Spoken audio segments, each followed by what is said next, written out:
తిరుమల శ్రీవారి ఆలయంలో డిసెంబర్ 23 నుండి జనవరి 1వ తేదీ వరకు వైకుంఠ ద్వార దర్శనానికి సంబంధించి డిసెంబర్ 22వ తేదీ మధ్యాహ్నం 2 గంటల నుండి తిరుపతిలోని 9 ప్రాంతాల్లో ఏర్పాటు చేసిన 90 కౌంటర్ల ద్వారా సర్వదర్శనం టైమ్ స్లాట్ టోకెన్లు మంజూరు చేస్తామని టీటీడీ జేఈఓ శ్రీమతి సదా భార్గవి తెలిపారు. కౌంటర్లను ఆమె తనిఖీ చేశారు.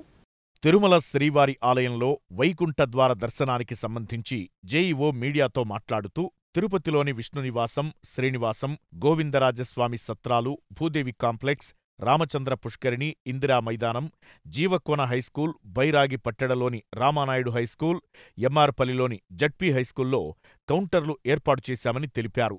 ఈ కౌంటర్లలో 4 లక్షలకు పైగా సర్వదర్శనం టోకెన్ల కోటా పూర్తయ్యే వరకు మంజూరు చేస్తామని వెల్లడించారు. కౌంటర్ల వద్ద ప్రత్యేకంగా క్యూలైన్లు, బ్యారికేడ్లు ఏర్పాటు చేశామని, వేచి ఉండే భక్తులకు తాగునీరు, అల్పాహారం, టీ, కాఫీ అందించేందుకు ఏర్పాట్లు చేస్తున్నామని వివరించారు. టోకెన్లు, టికెట్లు పొందిన భక్తులను 24 గంటల ముందు మాత్రమే తిరుమలకు అనుమతిస్తామన్నారు.